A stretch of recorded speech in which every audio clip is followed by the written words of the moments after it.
आज हम पढ़ेंगे वर्दी संधि। वर्दी संधि के अंतर्गत क्या क्या बनता है। वर्दी संधि में एक तो बनता है ऐ और एक बनता है औ। अब ऐ है वो किससे बनता है? प्रथम शब्द का अंतिम वर्ण ए या आ में से एक हो, दूसरे शब्द का प्रथम वर्ण है वो ए या ऐ कोई एक होगा तो क्या बनेगा? ऐ ही बनेगा। अगर ऐ है तो भी ऐ बनेगा और अगर ए है तो भी ऐ ही बनेगा। इसी तरह दूसरा, अगर प्रथम वर्ण है, प्रथम वर्ण का अंतिम वर्ण क्या है? ए या आ में से एक हो और दूसरे शब्द का प्रथम वर्ण ओ या औ, दोनों में से कोई सा भी होगा तो क्या बनेगा? औ ही बनेगा।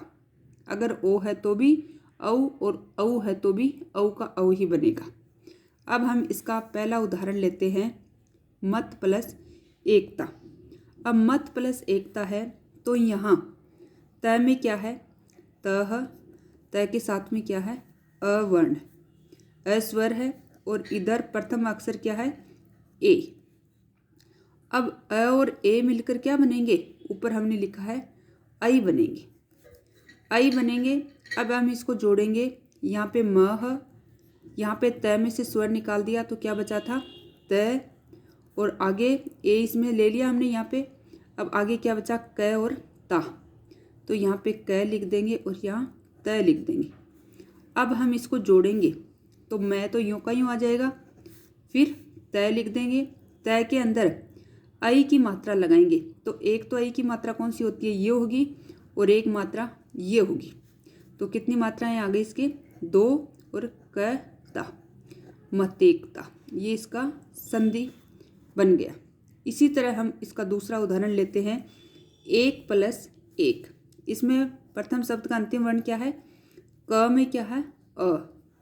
दूसरा शब्द प्रथम वर्ण क्या है उसका? ए। ए और ए मिलके क्या बनेंगे? ऐ बनेंगे। अब इसको हम जोड़ेंगे तो क्या क्या था? यहाँ पे देखो ए पहले से है, क हलंत है क्योंकि इसमें स्वर निकाल दिया। उसके बाद में क्या था? ऐ था और उसके बाद में क्या है? क। अब हम इसको जोड़ के लिखेंगे तो ए, फिर क लिखेंगे, फिर इसके अंदर ऐ की मात्रा हम इसमें लगा देंगे, दो मात्रा हो जाएंगी, क, एक एक। इसका बन गया। इसी तरह ये तो ए का था। अब ऐ का उदाहरण लेते हैं। ऐ का उदाहरण लेंगे तो भी वही बनेगा। है में क्या है? है के साथ स्वर कौन सा है?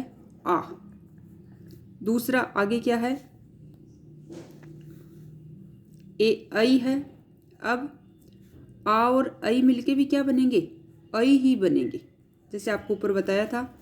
इसको जोड़ेंगे तो म, फिर है यूं का यूं लिख देंगे हलंत, फिर आगे ऐ और आगे सवर्य।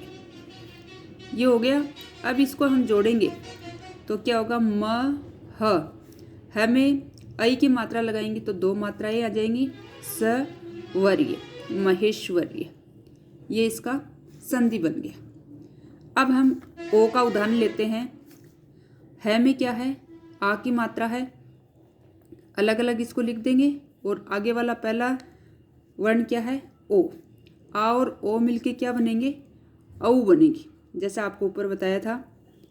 अब हम इसको जोड़ेंगे तो मैं यूं का यूं, है वो हलंत आ जाएगा। उसके बाद इन दोनों का मिलके क्या बना? औ बना। औ बनने के बाद में आगे ज।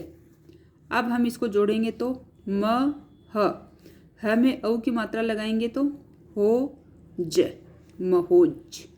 ये इसका बन गया। इसी तरह हम एक दूसरा उदाहरण और लेते हैं। ये ओ का लिया है, अब औ का लेते हैं। हा में वापस क्या है? है के साथ में आ स्वर है, दूसरे में औ है, औ है। अब आ और औ मिलके भी क्या बनेंगे? औ ही बनेंगे, जैसा आपको बताया था। अब इसको जोड़ेंगे वापस वैसे ही, मैं यूं का यूं, है वो हलंत, फिर आगे औ और बाद में स और ध। अब इसको जोड़ के लिखेंगे तो म है यूं का यूं, है में स्वर औ मिला दिया तो शो द, महुस्द। ये इसका विग्रह बन गया। तो वर्दी संधि में हमेशा जहाँ से हम शब्द को तोड़ेंगे वहाँ पर या तो औ की मात्रा होगी या फिर ऐ की मात्रा होगी। तो जहाँ पर औ या ऐ की मात्रा होगी वहाँ पे ऊपर आपको देख लेना डबल मात्रा दिखेंगी। तो जहाँ भी आपको डबल मात्रा दिखे, जहाँ से दोनों शब्दों का अर्थ निकले, वहाँ पे आपकी वर्दी संधि होती है। अब जैसे महोस्त, महोस्त है तो हमने ऊपर लिखा है महा प्लस औषध, इसका विग्रह क्या बन गया, महा प्लस औषध, ये बन गया। इसी तरह हम आगे वाला लेते हैं, इसमें भी देखो ऊपर डबल मात्रा है, औ की है या फिर ऐ की मात्रा होगी जहाँ भी वर्दी संधि होगी। अब दूसरा है यथोचित्ते, यथोचित्ते का हम विग्रह करेंगे तो क्या होगा, यथा, क्योंकि यहीं से हमको शब्द को तोड़ना है, यथा प्लस दूसरा शब्द बनेगा औचित्य, ये बन गया औचित्य, यथा प्लस औचित्य। इस तरह ऐ की मात्रा का लेते हैं, यहाँ पे डबल मात्रा है ऐ की, तो ये क्या होगा, धन प्लस, यहाँ से शब्द को तोड़ा तो ऐ है तो ऐष्णा, धन प्लस ऐष्णा। इसी तरह दूसरा है, यहाँ से भी डबल मात्रा यहीं से तोड़ेंगे क्योंकि वर्दी संधि में यहीं से होता है, तो सौ प्लस ऐच्छिक, सौ प्लस ऐच्छिक, ये हो गए। तो यहाँ भी क्या होगी, वर्दी संधि होगी। इस तरह ये वर्दी संधि के उदाहरण हैं जो आपको समझ में आ गए होंगे।